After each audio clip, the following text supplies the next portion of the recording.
We are live. Great. The time is 4:01 and we can call the long-term financial policy and audit subcommittee to order. Madam Host, may we please have the roll? Chair Stapp, Here. Member Benuelos. Here. Member Okrepke. Here. Let the order reflect that all subcommittee members are present. Thank you. We'll move on to item 2, our public comment on non-agenda matters. Am I seeing correctly that we have no members of the public here? I am seeing none. We will close public comment for item 2. We'll go to item 3, approval of minutes. Were there any edits or corrections from my colleagues? Seeing none, we can approve the minutes as submitted. And we are already at item 4.1, our audit update with Alan Alton. All right. Thank you, Chair. So we haven't talked about. Here, put that back. Yep, I'm working on it. Went quicker than I thought. Sorry, I'm trying to talk slow. So we haven't had an update on our internal audit. There is an A at the end of this subcommittee that does stand for audit. So we should probably talk about it every now and then. But since I don't believe any of you were on council when we 2016. yeah. No. Yeah. This is new. So and definitely not in this committee where we did all of this work. So I'm going to give you just a quick background on it. Next slide, please. So back in around 2016, we had Moss Adams come in and do an internal control audit. They reviewed all of our internal control functions, and they created a large audit plan for the city. Their recommendations that we things that we need to take care of. Of course, with any audit, some are high risk, some are low down the line. So from that, we thought that it would be worthwhile to try to create an internal audit unit, have that unit report to this subcommittee, hence the A being added on. We went ahead and recruited an internal auditor in 2016. We did a number of reports that individual actually created a critical action plan to address the different items that were on the Moss Adams report, and then we would present those reports here to this group. Next slide. So when we did that, there were 7 items of the 68 comments that Moss Adams had that were deemed critical. Those became our the first things we would try to address. They all had to deal with I believe they all had to deal with cash handling and those types of things, or areas where we didn't have policies and needed to create policies and all that. What we found, and one of the things I would say is that when we created this group, we went strictly by the book, and there is an actual red book that you follow that allows us to go through. We created a charter for this. It was adopted by the full council. So everything that we did, flow chart of who has auditing responsibilities and management responsibilities and all of that up the chain, we did. We did this based off of not only the recommendations of the internal auditing community, but also other cities and counties that have done this. And we did hire an auditor who actually did internal audit work for local agencies. So that was good. There were some challenges, though, that we found through this. We can go into the next slide. And some of the lessons that we learned as we went through. So we created this unit, and the unit consisted of one individual. That is not a sustainable model that we found out, because in it, we needed the auditor to go in and not only test the different functions, but where there wasn't a policy, they had to write a policy. We had no administrative support that would allow for the policy creation. Would take a higher level of support than it would be just to do the straight admin work along with it. But we didn't even have that type of backup. So we basically put all of that on one person. The other thing that we found is that while we could create flow charts and how it should work within our current organizational structure, it really shouldn't have been in the finance department. That created a whole other set of issues. It needed to be in an independent department, likely under like the city manager's office or something like that. Or if you had a large enough staff, you create an internal audit department. That, of course, depends on the size of the city or location. So I would say, I don't know that a 3 or 4 person group deserves a department around it. You find an existing department and you, like I said, under, say, a city manager's office, you can create the independence through that, but also create the weight behind it to allow that person to come in and do audit work, and have the departments submit to those audits and the audit requests with the weight that would come behind, being in like say the city manager's office.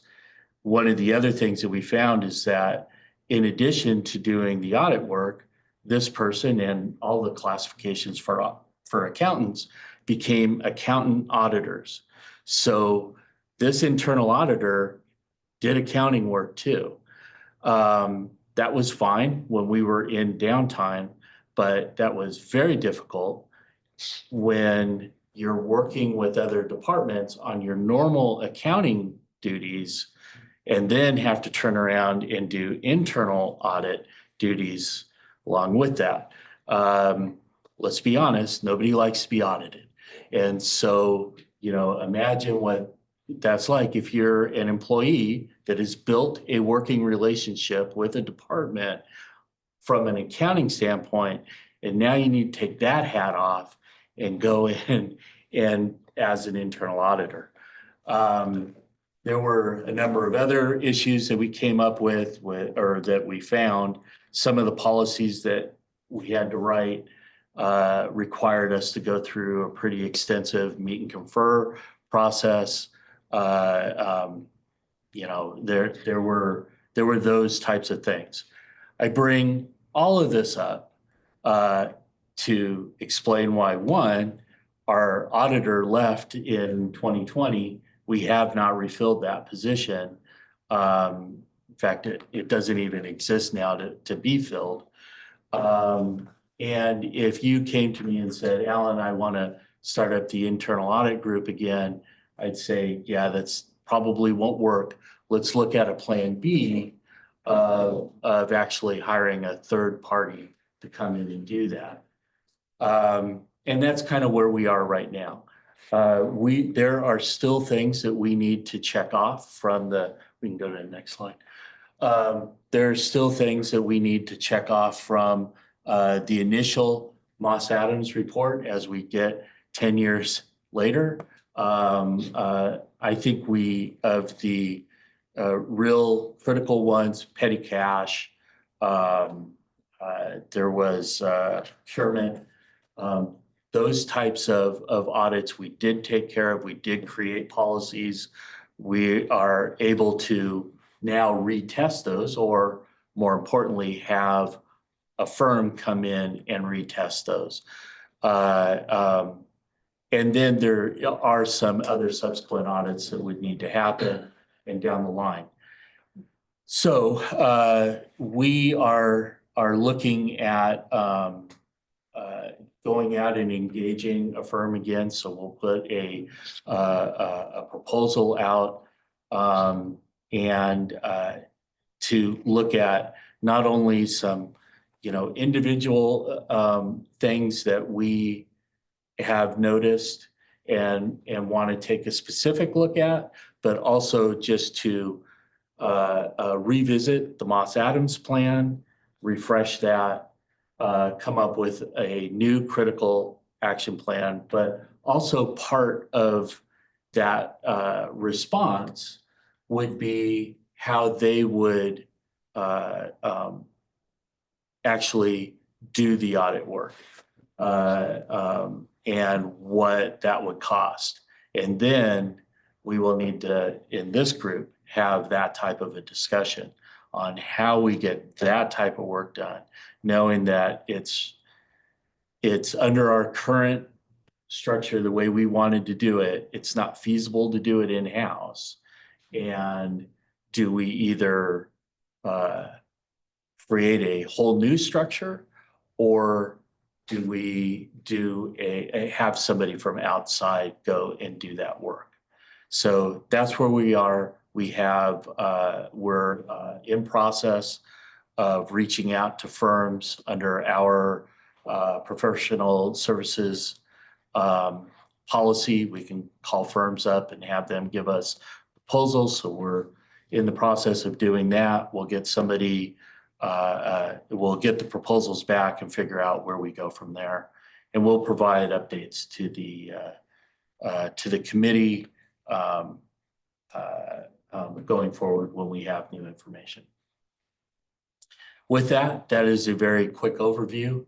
I'm happy to answer any questions as best as I can. Excellent thoughts, my colleagues. Thank you. So I just wanted to understand. So in 2016, you had Moss Adams come in and do an internal audit. Mhm. And then from that, and maybe I was listening to that wrong or even reading it wrong, you had decided based on some of the findings that they had, I guess, that maybe you needed to have an internal group do audits that were on site within your finance department or related to your finance department. And then that the person that was, I guess, headed the audit left in 2020. Yeah. I'm just kind of regurgitating. I just want to make sure I understand. Left in 2020. And but since then you've had, you have or you haven't had outside firms come in and do smaller audits? Is that? Outside, this has nothing to do with our annual audit that we do, where we have an outside firm come in and audit our financial statements, if you will. And they do a level of internal control work as well as it relates to our IT systems and the like. This was very specific to internal controls and policies and procedures around there, and being able to mitigate those types of risk things that come up. The reason why we hired an individual and tried to create this group is that we thought that in doing so that there was enough work to sustain it, but also that we could do it cheaper from that standpoint. Again, not understanding fully at the time what it would really take in order to have a true internal audit group. So we just didn't know what we didn't know. We started it. We realized a bunch of things as we went along, and then so now we're kind of regrouping, looking at a plan B, and kicking off with getting proposals as the first part of that plan B to move forward. Okay, thank you. Yes. I'm sure I understood. Excellent. Jeff, you didn't have anything? Just a couple from me. Maybe I didn't hear, but is 10 years roughly the timeline that most cities do this? What's the general rhythm? I don't know. I don't know. It could be. I'm not sure. I never asked that question before, honestly. Okay. Didn't think to. Yeah, Do you know? and I have never heard an industry standard for that. It's a great question. I've never heard an industry standard for that. Come in and do a risk assessment audit, which is really what we're talking about today. You know, I'll echo Alan's point in that, you know, I want to make sure it's clear. We go through a very robust audit every single year that not only tests city transactions of every type, but also federal and state transactions that we do. But yeah, as far as a specific risk audit, we haven't ever come across that specific timeline of that. And to add on to that, at that time, when we did it in 2016, it was the finance director at that time that came in, was used to those. And said, hey, you know, let's have somebody come in. You haven't done one in a while, so let's do it. I don't even know when we had done it before that. That was just simply don't know. I don't know that we did. And so that was just part of the way that she thought and said, well, okay, this has to happen and be on our list. As you know, there's been quite a revolving door in the finance department, and the directors before that had never really brought that up. Debbie did. Seemed like a good idea, and we did it, and it actually was a good idea. And then so it's a bit of now trying to figure out how to keep moving in that direction in a way that both the city can afford and that we could do from a personnel standpoint. Understood. And actually, you kind of intuited my next question as well, because I was going to ask, because you lay out a very interesting idea for a standalone team of some kind. For cities our size, do you have any sense of, is it across the map as well, or is it when you're? Yeah, I had to go down to San Bernardino. I think it was County of San Bernardino was the one where kind of served as a little bit of a model. And to be frank with San Bernardino, their audit committee that they went to was not a city council subcommittee. It was an external audit committee that had CPAs on it. The people that would see an audit report come in and go, okay, I understand exactly what's going in there. And it was, so what we were trying to do with this idea was sort of Frankenstein it into something that would work for us. And again, didn't know what we didn't know.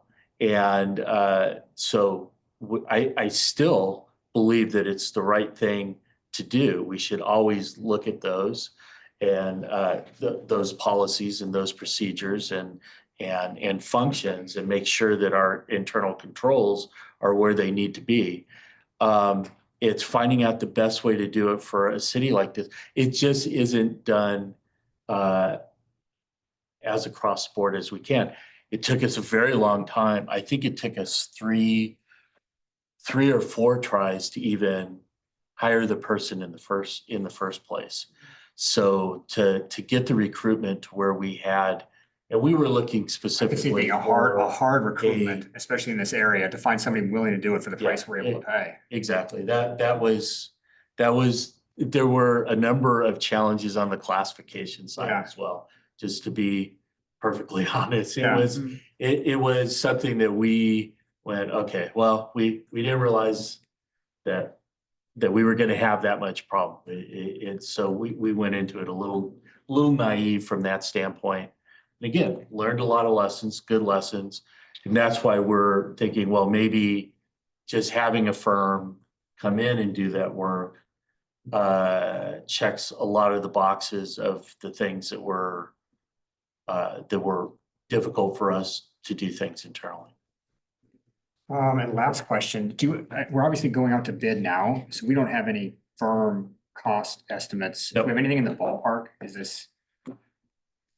Okay, I, mid six figures, what, just a general sense of what? oh, I would think that going in and doing, I was trying to remember what the cost was when Moss did it the first time. I would guess that was probably $100,000.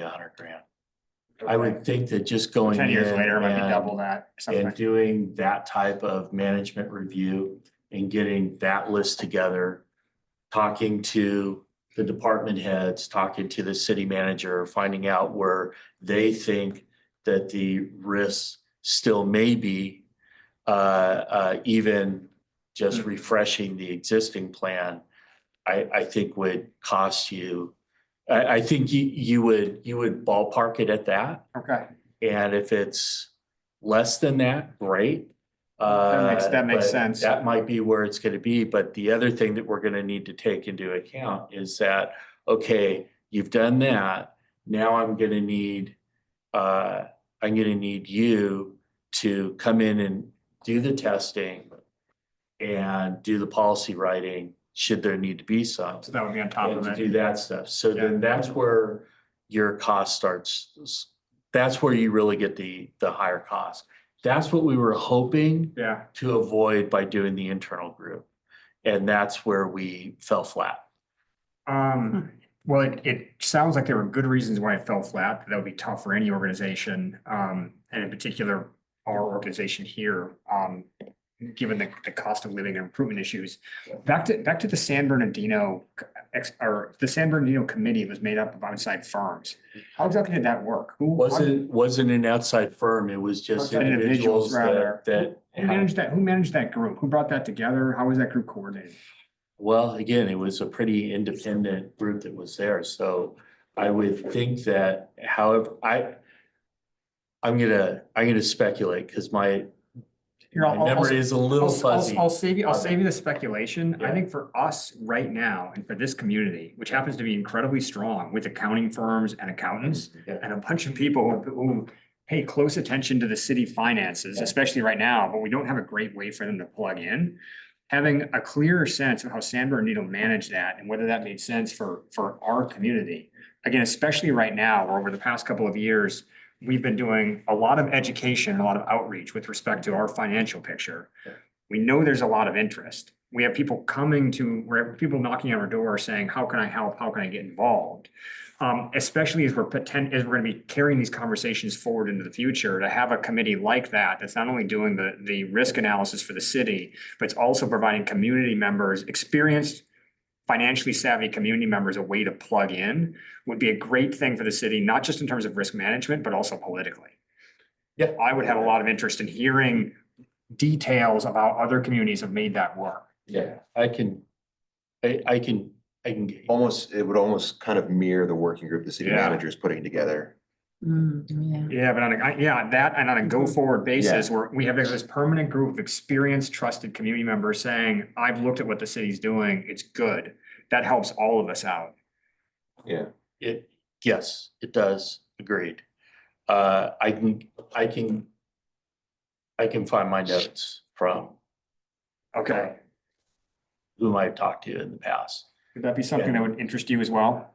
Yeah, yeah. I think, I know just from the work that I do, we've got lots of CPAs Yep. in this town and many firms, we work with a lot of firms, so, Right, trying to place students to intern and things like that. So lots of they're all up Sonoma and State coming students. That's the other reason we want this. accountants. Yeah. Yeah. Yeah, Lots- so lots of that wouldn't CPAs. be, that wouldn't be a difficult thing to report back to the group of what a structuring committee would look like and how that would work. And we could obviously work off of that, but So to summarize, I think our sentiment here, and I think it's unanimous, there's a lot of support for going forward with something like this, and a lot of support for looking at how we can get an outside firm to come in and potentially help us manage a citizens committee or an external review committee, like we're talking about. Any specifics, we'd love to see more. Mhm. yep, we can do that. Okay, And I would say that especially, again, given the conversations we're gonna be having with the community over the next 18 months, that to the extent we can, I don't know, have more details that we can be socializing with the community potentially, that would also be helpful. Yeah, sure. I think we start with the examples from the other cities to give you that kind of concrete foundation from that. Perfect. And then take from there what we can do here. So that's what we'll get you. All right, thank you for that. Anything else from my colleagues? No. We'll open up to public comment, and we still do not have any members of the public here. So we will close item 4.1 and go to item 4.2, our budget reduction update. We're both of you two are on the hot seat again. Welcome back. It seems like it's been what, a week since we were last having these conversations. So glad we're back at the next budget season. 3 days. So, good afternoon, Chair, staff, members of the committee. You did take my first opening line here of, yes, we are right back. And I think that is where I'll start this conversation in saying we've had some very long and robust discussions around what's been needed with the city financially. That's really not the purpose of today. What we really look to do today is to come in here and give wow, a lot just happened. What was the summary? Let's just revisit what just happened and look at the numbers, look at where they landed. And we also want to share that as we talked about during this process last year, and that we're moving really from a budget process that's a mid-year going forward to a year-long process of what we have going ahead. And that work's begun behind the scenes. And so what I want to do today is really just run through a few slides to talk about what happened and then talk about really the things that we're talking about that we either want to pose to this committee and the council at some point and get some feedback. Now, we don't need feedback today, but just we want to start structuring and start hearing how we need to start bringing these things forward and conceptualizing it in our approach with our departments and get ahead of things this year. So next slide. So speaking to that, through our mid-year cuts and our cuts at adoption last year, we made $15.2 million worth of cuts. Even when I put this slide together as someone who's been so in the weeds, when I saw that, I went, oh, that's right. That's a lot. We all know that, we all felt that at the time, but again, just to say, those two numbers together were $15.2 million, which is the most significant cut to the general fund since the Great Recession. That being true, what's also true though is, as we discussed during this process, even with those level of cuts that we made, we still have a structural deficit within the general fund that is unsustainable in the short term. We still are faced with additional actions here over multiple periods that we'll need to stay engaged in this process with. To your point, feels like it's only been a week. We're working on this every day. The overall goal I want to state again is we look to create a sustainable, balanced general fund. We recognize at this point that this is going to be achieved over multiple periods. It's not one fell swoop. We want to make sure that going forward, and we have, is to be transparent with our reserves, to understand how we're using them, and to essentially make sure that we're using it in a responsible and transparent manner.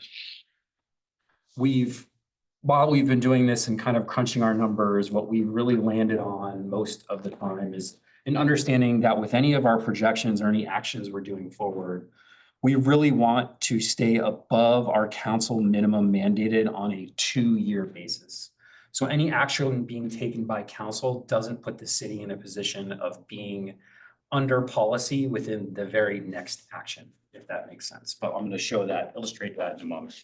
Next slide.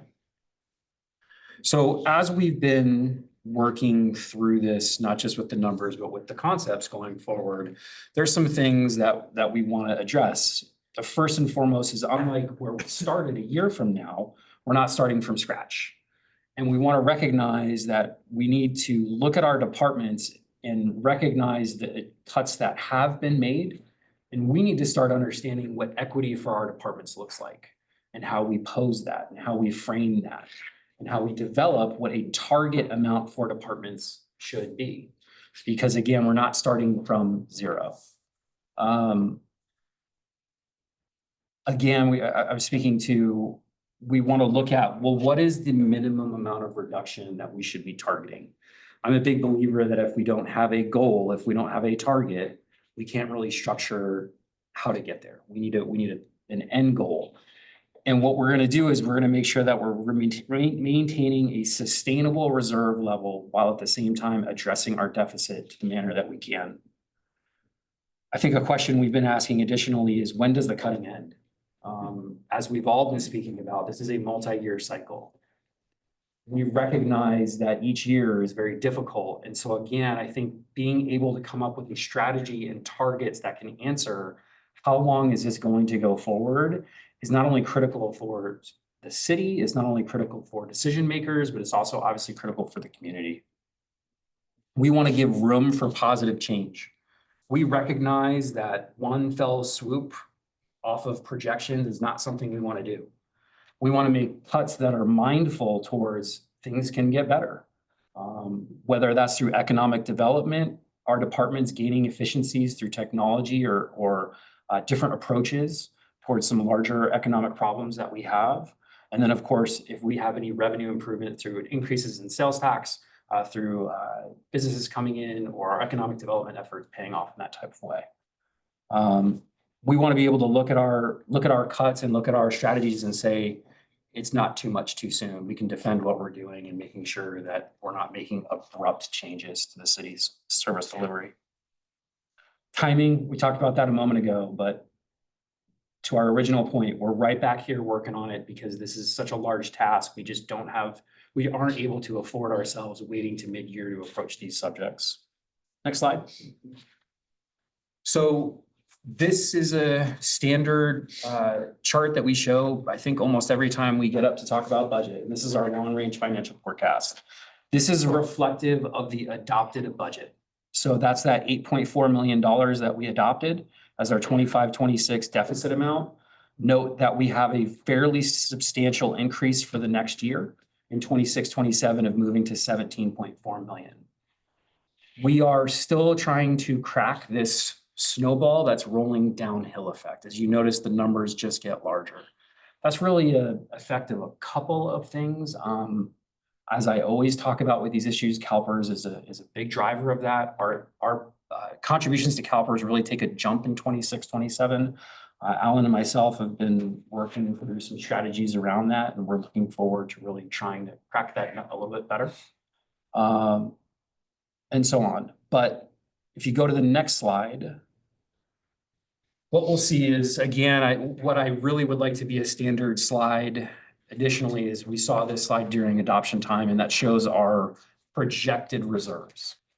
And as you can see here, the box on the right side shows upcoming budget adoptions. So the next budget we'll be working on is FY27, and then the one after that is FY28. And if we were to do nothing and the projections all played out the way that they did, the note here is that this general fund would be insolvent in 2028. We would be negative $1 million in reserves. So again, it shows we have work to do. It also shows that in the coming budget adoption, we would be below council's mandated policy. Now, the big thing I want to point out here is this is all based off of last year's information. We've factored in the reductions that are in here, but each year we go in and we look at these numbers and we update them. The first really good update for the long-range financial forecast doesn't come until January, until we have a really solid running of our next year's payroll. And reserves, our upcoming October session at City Council, we hope to have, or we will have a initial reserves number that will be able to update this chart to say, hey, we've got a rough reserve number that's unaudited at this point. How did we do? Now, I'll note that's going to fall into that very far left column. That's what was presented at council and where we thought we would end this last year at the point of adoption. So we thought we'd be around 69 million. This city has many expenditures and many revenues. So we'll see where we came in. Right now, we're thinking we were pretty close. But yeah, we've still got a lot of work to do on closing the books. So I can't really tell you a number right off the top of my head. Next slide. So this next slide speaks to the point I was making earlier about departmental equity and targets. This, if we go down the list, this is the listing of our general fund departments. And the first column is the target they were given for an 8% reduction. The next two columns show their mid-year amount that they brought in mid-year to cut, and the next column shows the cuts they brought at adoption time. What the final two columns show is how far off they were or exceeding the target. So as you'll note on here, some departments offered more cuts than what the 8% target were, and some fell below at that. Next slide. With that, we covered a lot of information, but we want to take this opportunity because as I'm sure this group has been thinking about this subject, not before this presentation. This would be a great opportunity for us to receive any feedback that you may have to give at this time, or any questions you may have regarding the presentation today. Perfect. Thank you as always. It's good to be back. Looking to my colleagues.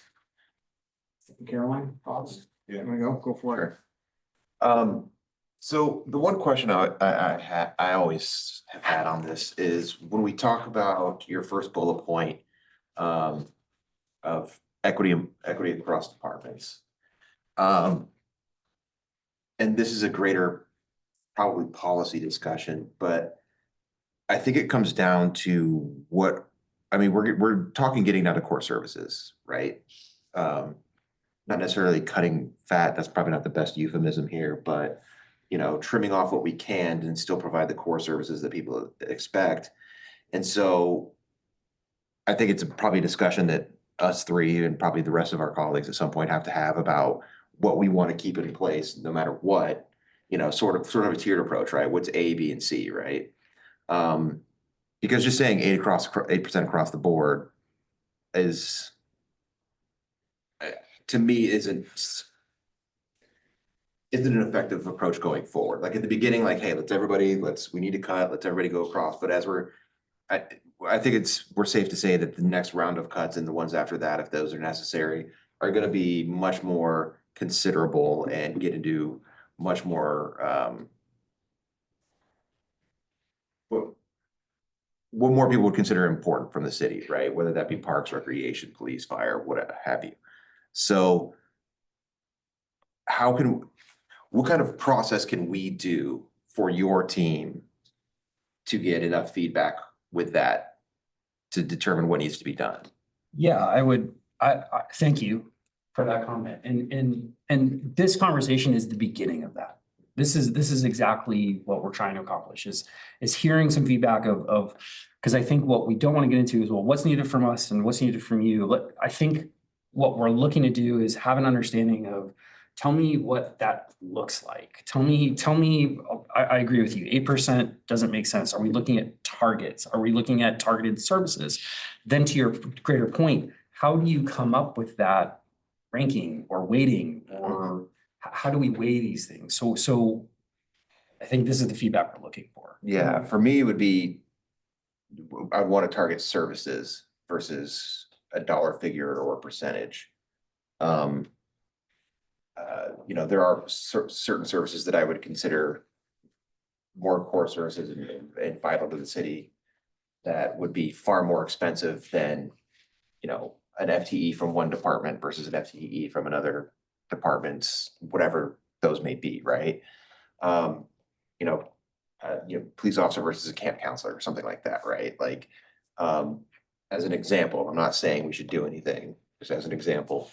But I think that's a discussion that I think our council needs to have to determine what it is. In my opinion, first, do we want to target services? Second, what services are we ranking in terms of vital versus less vital? So that's extremely helpful. And so let me say that back. So I believe what you're suggesting is we're having a specific service look at. So not just an FTE or not just dollars. Mm-hmm. Tell me which services we're looking at in these departments.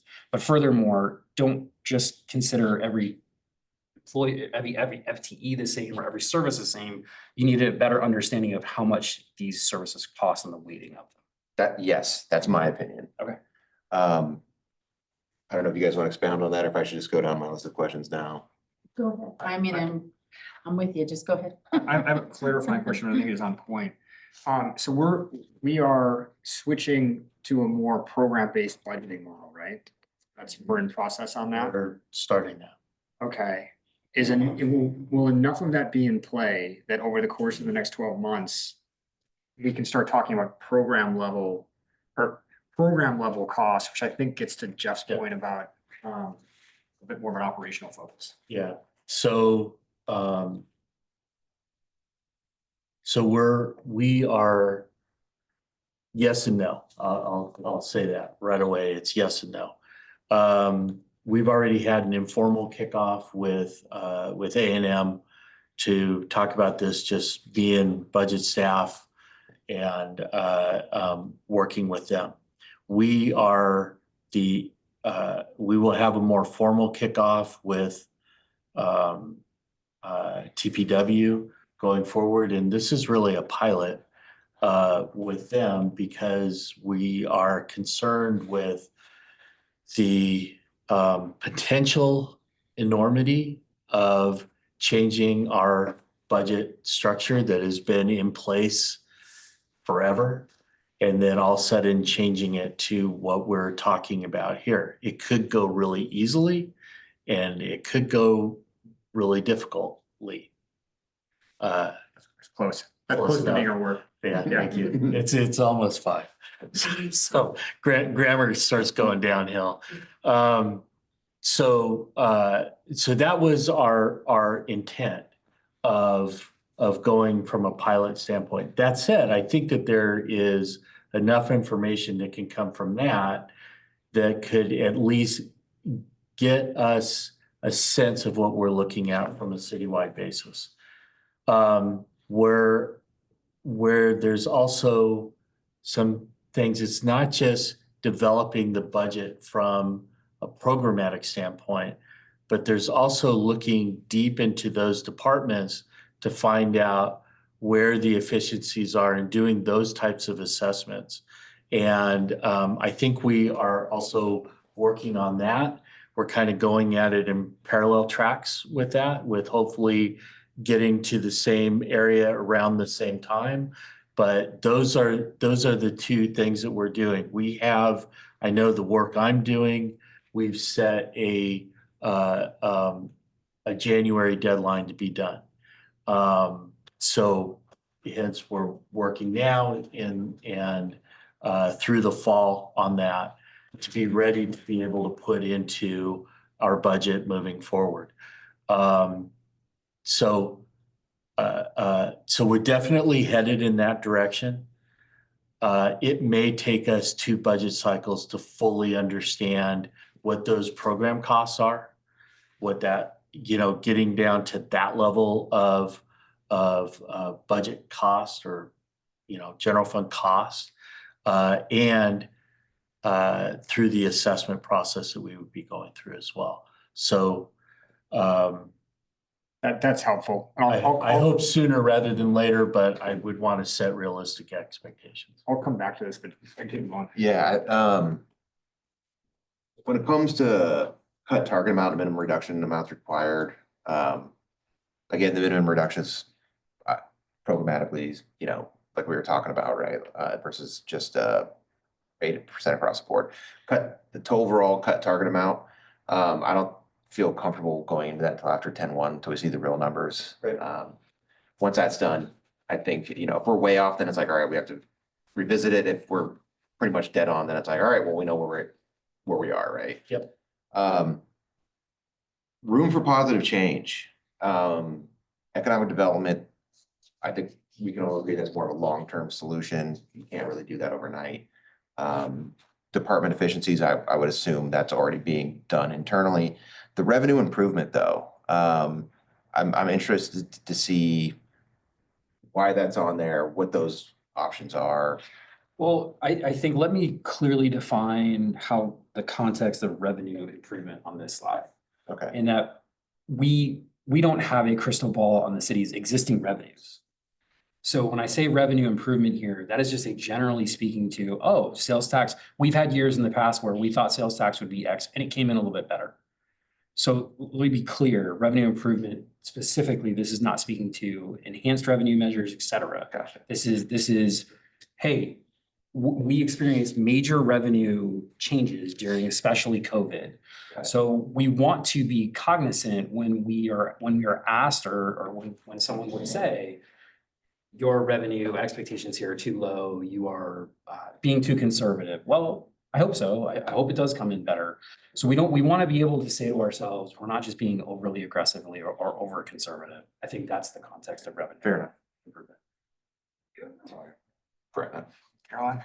I think, when I look at, what the target was, the original target of 8%, and then I see what we were able to do, not you all, but just as collectively, all of us. I think that tells us a lot about where our priorities are and where the community's priorities are.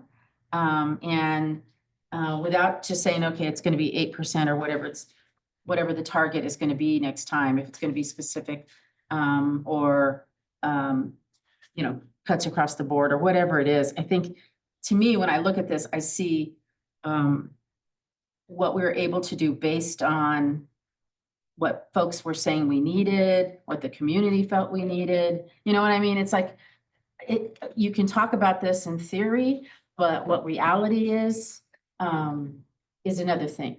And I think that's why this is so hard. And I'm just thinking about the concept of equity. And I kind of feel like we need to see other numbers, more telling us what effect all of this has had when those numbers come out. I think that will help us a lot in determining what's the best approach. Because I think, like Jeff was saying, that I think the inefficiencies, I think we're always looking at inefficiencies. And we get a lot of feedback, I think, from the community about what they feel is working and what they don't feel is working. And not so much about, they're not thinking about the dollars, they're thinking about, how many police do they see out there, and those, real nuts and bolts things for them. Even though they know what our situation is, we've been telling them, and you all have been telling them, they know, but they also know whether or not they feel safe, those things. And I also am concerned about not knowing what our revenue is going to look like. I think it's a really big question for this year and the following year. And so I think, if you're asking us for some feedback about what should our approach be, I think looking at that word equity, I think that's part of it, but it's also what will be accepted by the community as well, because that's, I think, the hardest thing about this is, for example, with fire, they didn't want us to cut anything, and that was very evident over and over again, and we know why. And, so how do we, so when we think about equity, the people of Santa Rosa feel that is something they must have, and they feel like they must have it everywhere. And in order to, in order to feel safe, so anyway, that's why I think when I look at how things came out, I think that tells us a lot about what directions we need to think about going. Just just sort of to tag along with that and with some of the things that Member O'Krepke said that I think are hitting the nail on the head. And so, and first off, just for context, this is what we are doing today is teeing up what you're gonna start seeing in the coming months, right? October being the big presentation in front of the full council, but there's also going to be discussions here. There's work that is being done with the working group. There will be, we've set up monthly meetings with labor representatives. So this is a teeing off of all of that. We're hitting you kind of whole to get real meaningful feedback, but we want you to understand kind of where we're headed.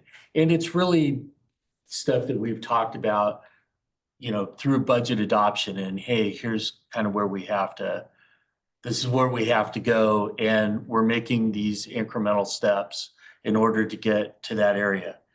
To the point about cutting, what we've cut so far, and how future cuts are going to affect it, and where that equity rolls in is I can tell you from my own perspective, so I'll speak only for myself. As a department that serves the other departments in the organization, where that workload is continuing and doesn't go down, if I was faced with say an 8% cut or something that's from across the board, and it was something that I could look at and go, well, in general terms, that's going to mean 4 positions, because I really don't have any services and supplies left to cut. So I'm looking at, well, how do I keep my service model going while losing, folks? So that's really what we're talking about from a global perspective, right? We have that with public safety, and they will and have shown data that shows that the population is going up, yet their staffing has stayed relatively flat. Those are challenges, and we get that. You have certain expectations from the community that roads need to be a certain way and parks need to be a certain way. And we have all of those community expectations, yet we're faced with the real challenge of the dollars that are involved with doing all of that maintenance and keeping up with population when the cost, like the individual cost of the unit cost, if you will, of a position has grown, to a point where, how can we keep up with population at that point? So there's all of these things that we'll get into in a much more granular focus in the working groups. We're hoping that we also get out to the community with those messages and with what you're going to see here. So I just wanted to kind of tag along and hit on a couple of those areas. And one other thing is that, and I know we don't want to focus solely on sales tax or even leave sales tax completely off the table.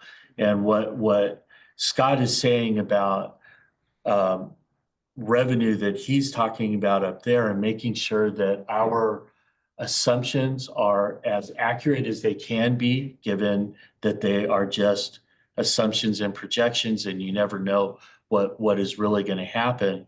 But there's always going to be the need for us to look at what we can do from a revenue standpoint, and to not just rely on sales tax.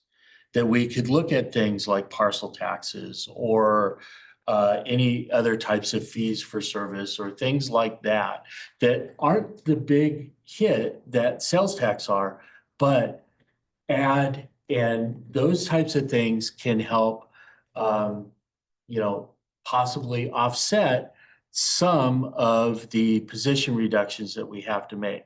I think at the stage that we are right now is that we're throwing everything against the wall and we're seeing what sticks.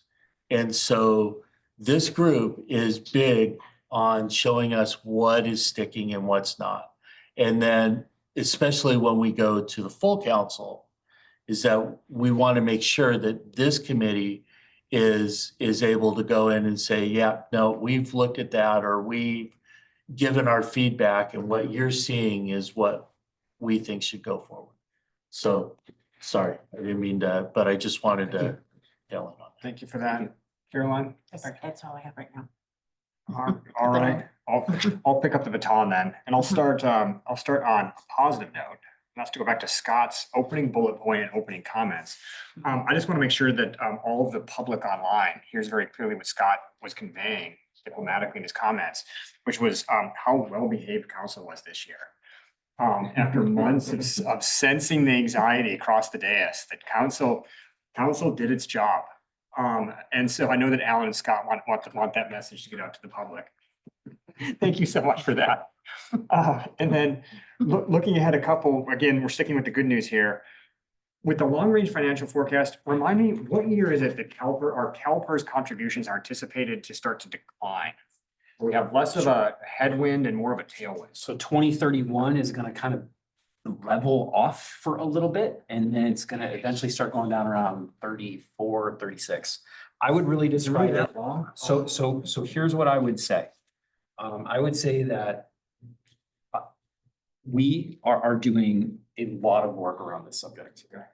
And I've worked for the last 2 days, I've been working on this exact subject. This is the greatest financial issue in the city. From our perspective, you've heard us say it is the issue at the city. And we are working hard on it, but what I would just have an understanding of is that our current repayment schedule with CalPERS is extremely difficult for the city to maintain because it is a mountain. We need to figure something out to get us in a more sustainable payment pattern. And that's what we're working on. And so unfortunately, I wish I could tell you a couple more years, they'll start going down. It's just too far out from what our deficit number is to that it's not going to help us. Well, Do we have some levers to pull there? It's been a while since we did the CalPERS presentation. I'm looking forward to doing another one. Okay. And yeah, I think we're gonna talk about anything that's possibly out there for us. But I would just say there are some levers. It's just a matter of us really doing our due diligence to understand, is this decision worth it? Does the math work? Does the savings work? Does this create the budgetary savings we need? We need to do our due diligence as finance staff to say, no, we can recommend this lever. Because there's levers to push. Some of them are bad, some of them are question mark. We need to figure out those question marks when are good. Okay, well, I think I speak for the group when I say count us as interested in a CalPERS presentation Yes. whenever it's next appropriate. Because the story the story I tell myself, and sometimes to the community, is that there is light at the end of the tunnel, and it's out there somewhere between 6 and apparently 9 years. I don't use that 9-year number. Yeah.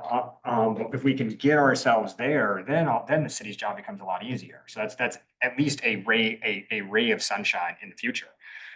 Back to the nice way that you laid out this presentation, where you have the sort of the summary on that third slide, where you very helpfully lay out that we've got the council as a philosophical question on our hands with respect to how we move going forward.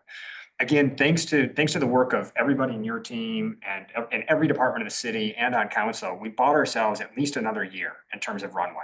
That's I'll look for head nodding there. That's accurate. With the cuts that we made, we have another year we can right size ourselves. But you kind of hinted at the question that we've got, which is, how do we continue with the cuts that we know we have to make? Do we space them out over multiple years, which is always tempting? It's so much easier to sell to ourselves in the community. But when you do that, you create other issues, some of which we're already hearing.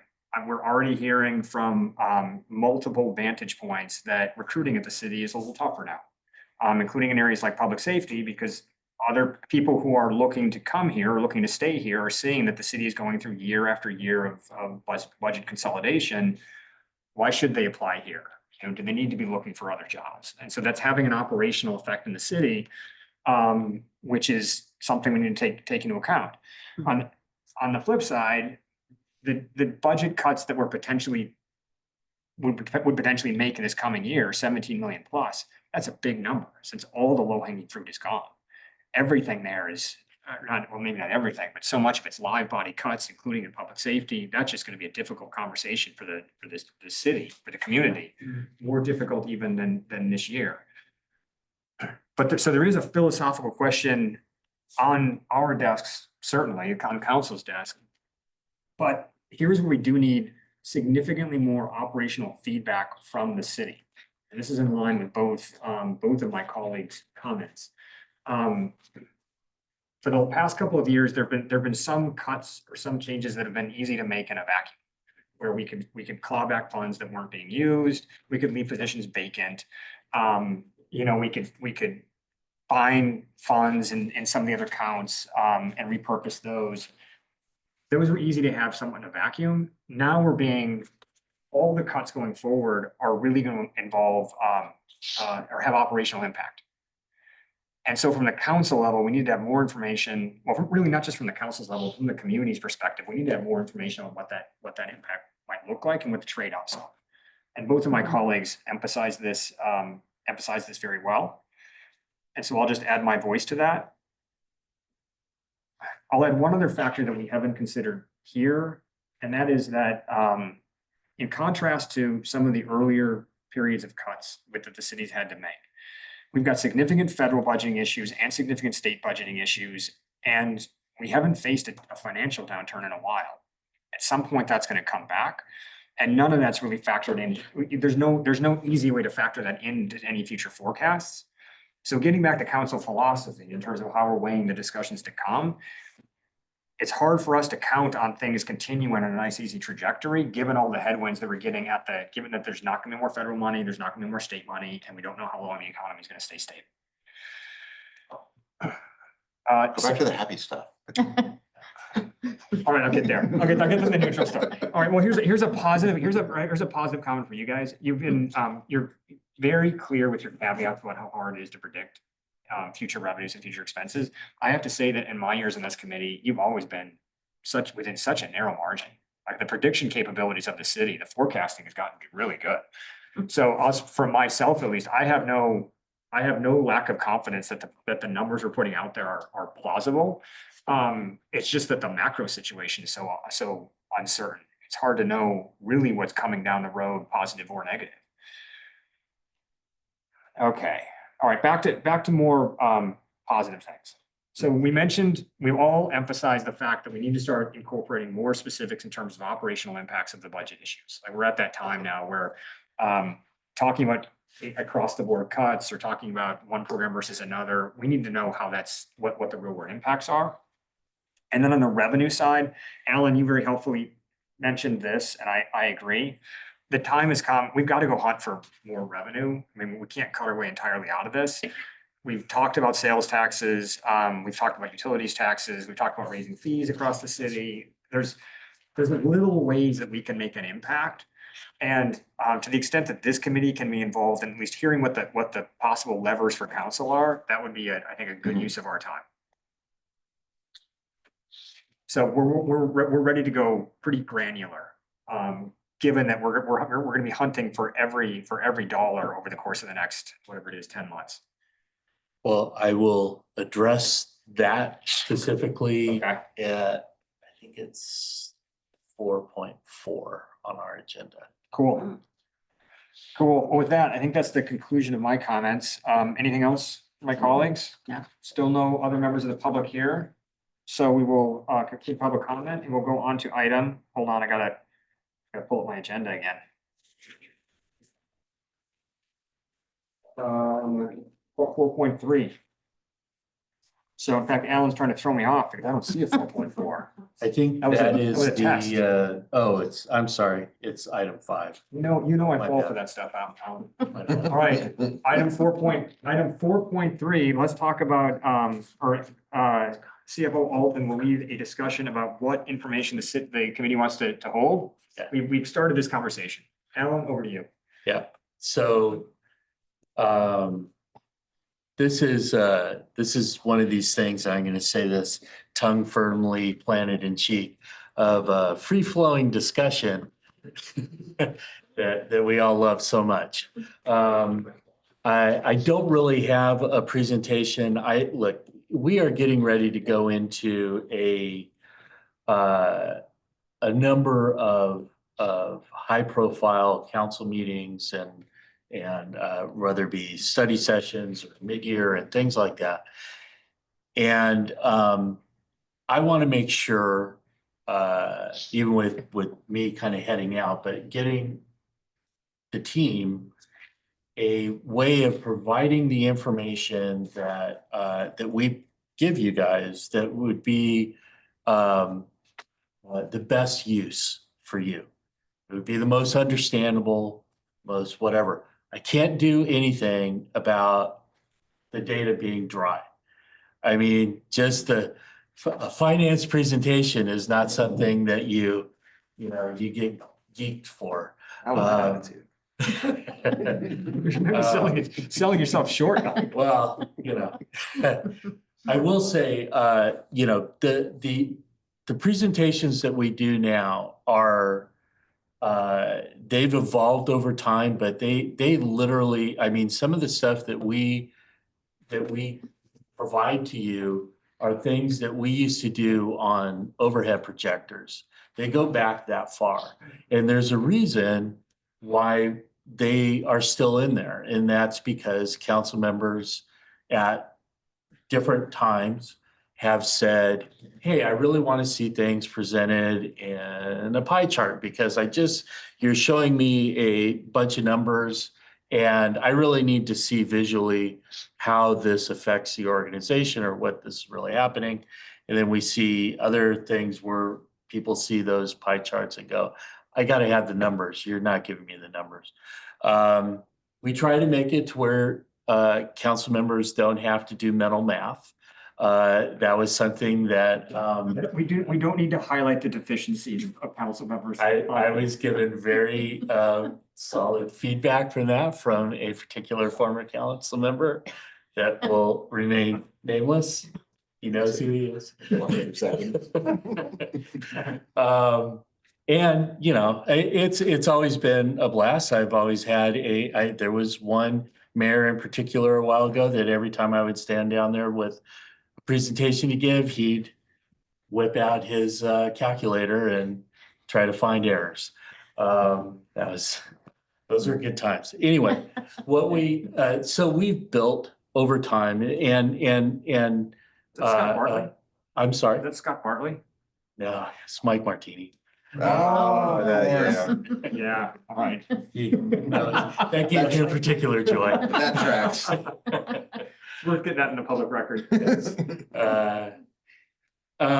So anyway, we try to provide consistent information to you. That's why our presentations don't necessarily jump around,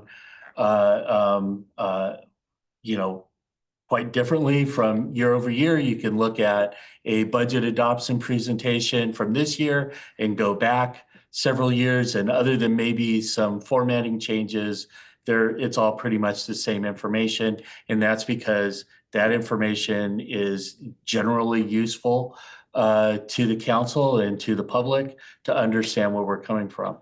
However, if there's anything that we can do differently, I would love that feedback. That feedback is important to us in building those presentations going forward. If there's areas where we're missing the mark, we understand that the last thing you want to see is a 60-some slide presentation on this stuff. We try to keep things as condensed as possible, even to the point of having an appendix if we had to where we could direct, for, hey, that's what we did in the past. I don't want to regurgitate a bunch of that information, but here's a clear area where you can go to see that. And here's how we are going forward. I have some examples. I don't know if you want to see them, but it's just stuff that I basically talked about now of really what we were. Yeah, go ahead. No, Sorry. Yeah, It- just zip right it through. Skipped itself. No, I'm serious. It's like, I mean, I don't know of a different way of presenting all of this information. We try to break things out, especially here, more so than we do at council. As you go forward, what we typically do when we talk about this is we provide this information. This came from budget adoption. You can go on to the next one.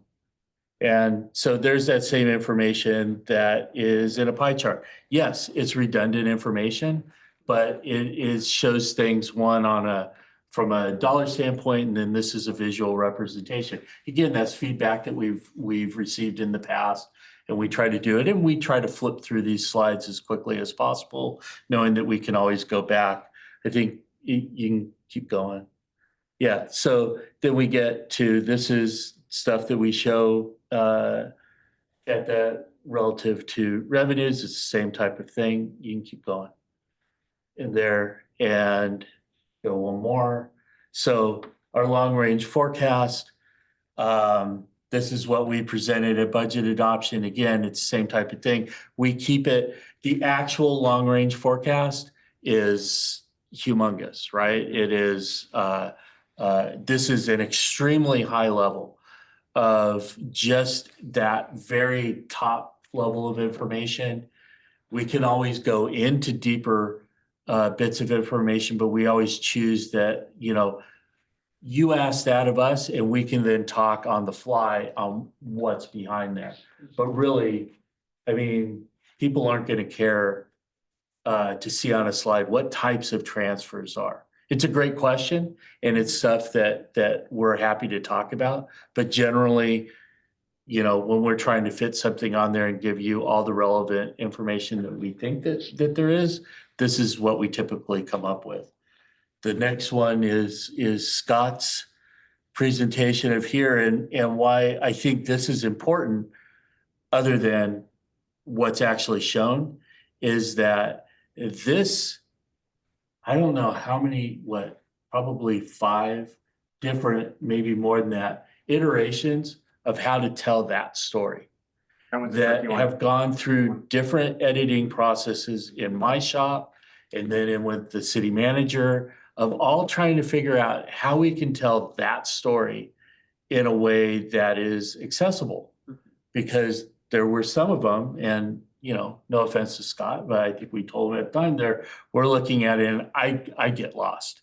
And so, you know, that's the challenge of these types of things. But this is relatively new. Before last year, we hadn't started showing stuff like this.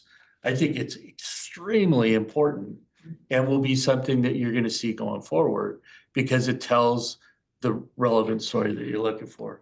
And then I think on the next one is just, this is an idea of stuff that we've done here. And then if you go one further, you have that I forgot to include. We would have at this level, and then we broke out, I think it's other taxes that are, because we're always asked, hey, what's in the other taxes? And so we have a separate slide that breaks that out.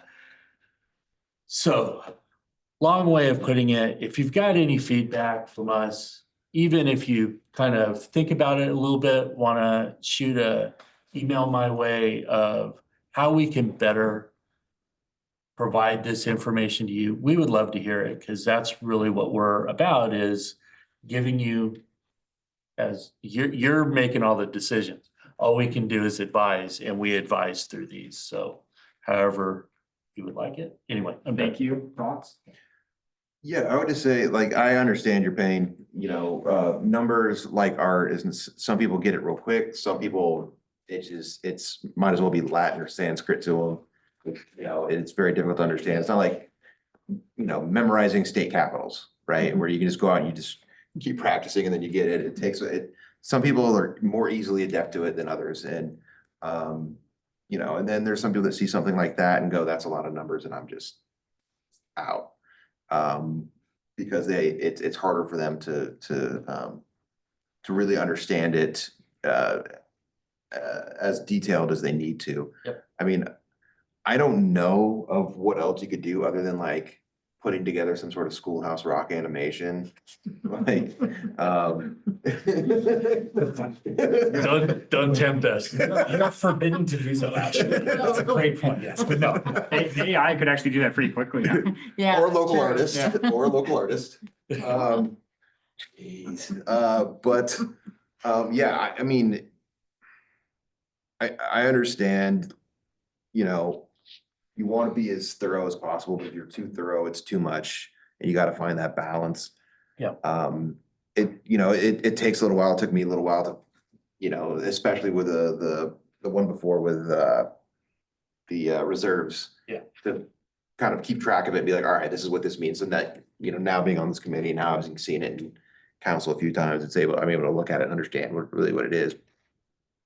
That's my long way of saying I have no idea what we can do to make it easier for you guys. It's a tough spot. It really is. And Just- I sympathize with you. Well, I appreciate that very much. Thoughts come to mind, just let me know and we can try to work on that. All of these things can be a work in progress. I would just say, I recognize that everybody learns differently, right? There are some people who are very visual, some people are very, and I liked, kind of what you did earlier, Scott, with the kind of the questions that we need to think about when we're looking at the numbers. And just like, Councilmember O'Kricki saying, being in this committee helps, I've seen some of the same slides over and over again, and I know exactly what to look at. And I think, the numbers don't overwhelm me, although I do love pie charts. I love them, just because you can really see, it's not just the numbers, but you can really see, where the most of whatever is going to, the tinier slices and the bigger slices, all that. So that's why I say some people are more visual. I think I'm more visual personally, but others, I think posing some questions, some words about what it is we're looking at and how we can, analyze it in a different way, not just in numbers, I think is really helpful. Okay. That helps. And I'll just say that I think that the level of refinement that the visuals that have evolved over the last couple decades are really clear. I'm really appreciative of how succinctly everything is summarized. It is easy to read, it is easy to remember. I don't have any problem with the charts that have been created. I found them to be impressive, as are your presentations. I mean, you get into some pretty esoteric stuff, and it's easy to follow. Where I think at our particular time, I think there maybe is a difference now than there's been for much of the past decade, which is that the budget, which is always important. Obviously, the budget is always important. But when you're in a period where you had disaster recovery, you had COVID, you had sort of a massive influx of funds, and the questions were more around what do we do with all of this money coming into the city, that some of the questions that we're examining now weren't as top of mind, just because there were other things to think about. Now we're in a situation where all we're thinking about is the budget and what programs to cut. How do we weigh the trade-offs? And for that reason, yeah, I would find it helpful if some of the other charts and graphs that you sometimes trot out that are more operationally focused were more regular.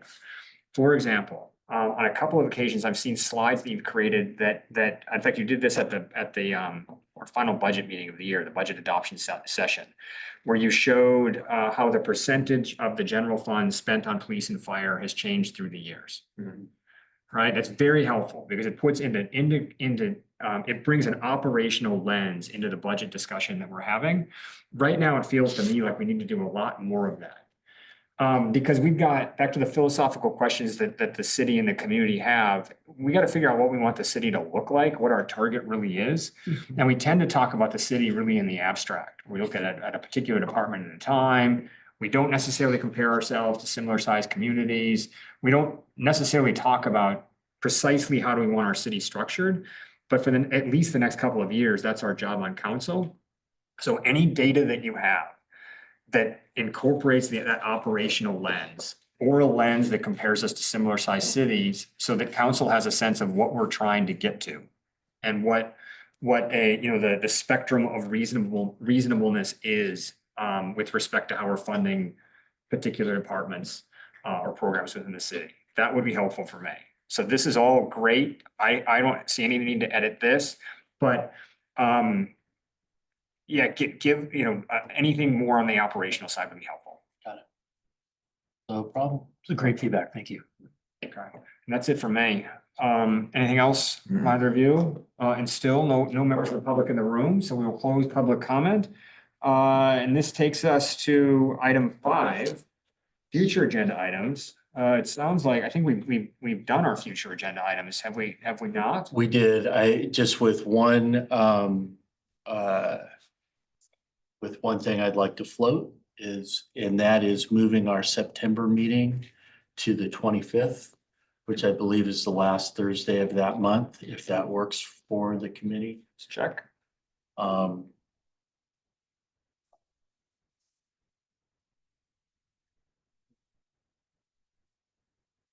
Shockingly, yes. That works for me. Great. Okay, so figure 4 o'clock. 4 o'clock on the for that. 25th. Yeah. And what we'll talk about in there is, and it was brought up a little earlier, but that will give us time to do some more research into the different types of revenue opportunities and what that could mean, that goes hand in hand with some of the reductions that we're talking about. So this is in advance of going out and doing anything in the public, but this is us trying to think of everything we can think of